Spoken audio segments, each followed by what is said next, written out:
আসসালামু আলাইকুম, কেমন আছেন সবাই? আশা করি ভালো আছেন সবাই। আজকে আমাদের জানালা থাই লাগানোর জন্য মিস্ত্রি এসে পড়েছে।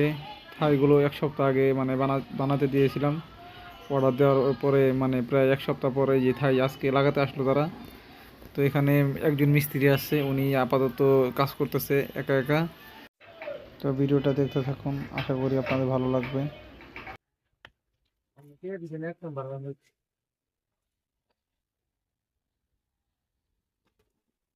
ওই চালাটা ছোট ফাঁকা গেল ওই সাইডের ছোট গ্যাপ না, এই মালগুলো তো মনে করেন যে এটা মাপ করা থাকে, 4.5 একটা গ্যাপে কাটো এটা কাইটা ফালে দিন লাগে। কাটা বাজে আপাতত তিনি ফ্রেম তৈরি করতেছে। ফ্রেমটা হওয়ার পরে আগে ফ্রেম সেট করবে। আর কথা হচ্ছে যেই মানে যে ফ্রেমগুলো এগুলো হচ্ছে অ্যালুমিনিয়ামের সব। এগুলা কাই কোম্পানির। আমি চুংহা কোম্পানির লাগাইতে চেয়েছিলাম, তো ওগুলো রেট বেশি। কাই কোম্পানির রেট বেশি, তো কিছু করার নাই। বর্তমানে বাজারে নাকি একটু রেট বেশি যাচ্ছে, এই কারণে আমি কাই কোম্পানি নিলাম। কাইও খারাপ না, মাল শুনলাম ভালো মাল। তো আপনারা লাগাতে পারেন কাই কোম্পানি। আর গ্লাস হচ্ছে নাসির ফ্লোরের গ্লাস 6 mm। আর আপনাদের হচ্ছে এই যে অ্যালুমিনিয়ামের যে ফ্রেমটা, এটা হচ্ছে 1.2 mm। তো খুবই মজবুত আর কি। যেগুলো একবারে উপরের লেভেল আছে সেগুলোই আমি লাগাচ্ছি। তো এখন এই গ্লাসগুলো তারা মুছে নিচ্ছে। তো একটা একটা করে সেট করবে। আমাদের ঘরের জানলা হচ্ছে মোট 5টা। সেই 5টা জানলার ভিতরে একটা জানলা একটু ছোট, আর 4টা জানলা সবই সমান। তো এগুলা এক একটা 8,640 টাকা করে পড়ছে। 470 টাকা স্কোয়ার ফিট নিছে আমার কাছ থেকে দাম। জানি না দাম বেশি নিছে বা কম নিছে, এত কিছু জানি না। তবে আমি যাচাই বাছাই করে লাগাইছি। তো একজনে পরামর্শ দিয়েছিল ঈদের পরে লাগানোর জন্য। উনি বলছিল যে ঈদের পরে নাকি দাম কিছুটা কমবে। তো কয় টাকা এবার কমবে, হয়তো বা 1,000 বা 1,200-2,000 টাকা হয়তো বা কম পাবো। তো সেই চিন্তা বাদ দিয়ে আমি এখনই কাজটা করে ফেলাইতেছি ঈদের আগে। আর এই পাশেই দেখতে পাচ্ছেন আমার বাড়ির মেন রাস্তা। এটা কিছুদিন আগেও কাঁচা ছিল, এখন ইট বসানোর পরে এই অবস্থা। মানে খুবই ভালো লাগছে দেখতে। সামনে হয়তো বা পিচ ঢালাই দেবে। এই হচ্ছে আমাদের বাড়ির পরিবেশ।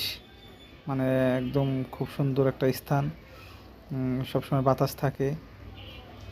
আর এই হচ্ছে বাজার সামনেই। অলরেডি একটা জানলা তারা কমপ্লিট করে ফেলছে, এখন দ্বিতীয় জানলাটা ধরবে এবং লেভেল আছে কিনা সেটা চেক করে তারা কাজ করতেছে। তো যদি লেভেল না থাকে তাহলে তো সমস্যা, কারণ পাল্লার ওয়েট অনেক, দেখা যায় তখন চাক্কাটা পুরো ক্লিয়ারভাবে দৌড়াবে না। জানলা একটা লাগানো কমপ্লিট, আমি ঘরের ভিতরে ঢুকছি। আমার দাদি বসে আছে, উনিও দেখতেছে কীভাবে থাইলগুলো লাগানো হচ্ছে। তো বন্ধুরা, আমার চ্যানেলটা ভালো লাগলে অবশ্যই সাবস্ক্রাইব, পাশে থাকা বেল বাটনটি প্রেস করে দিবেন। তো থাই লাগানো কমপ্লিট।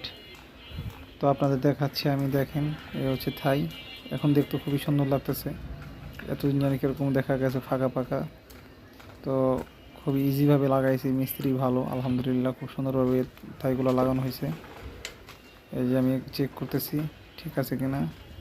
তো প্রত্যেকটাই ভালোভাবে তারা লাগাইছে। তো এটা হচ্ছে ব্লু মার্কারি, আর একটা আছে সবুজ কালার, গ্রিন কালারের ভিতরে আছে গ্লাস। একটা আছে ব্ল্যাক। প্রথমে ইচ্ছা ছিল ব্ল্যাকটা লাগাবো, ওটা লাগানো পারি নাই আছে। পরবর্তীতে ডিসিশন নিচ্ছি আর কি এই ব্লু মার্কারি। তো শেষমেশ এই ব্লু মার্কারি লাগালাম। থাই লাগানো এটাও খারাপ না, এটাই মানে সচরাচর বেশি চলে। আশেপাশে যাদের জানলাগুলো দেখলাম এটাই ইউজ করে বেশি মানুষ। তো খুব সুন্দরভাবে জানলাগুলো লাগাইছে।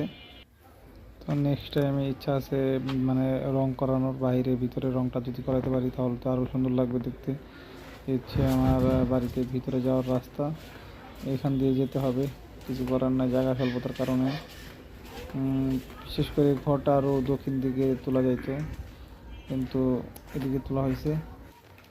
তো আল্লাহ হাফেজ। ভিডিওটা দেখার জন্য অসংখ্য অসংখ্য ধন্যবাদ এবং চ্যানেলটা সাবস্ক্রাইব করবেন, পাশে থাকবেন।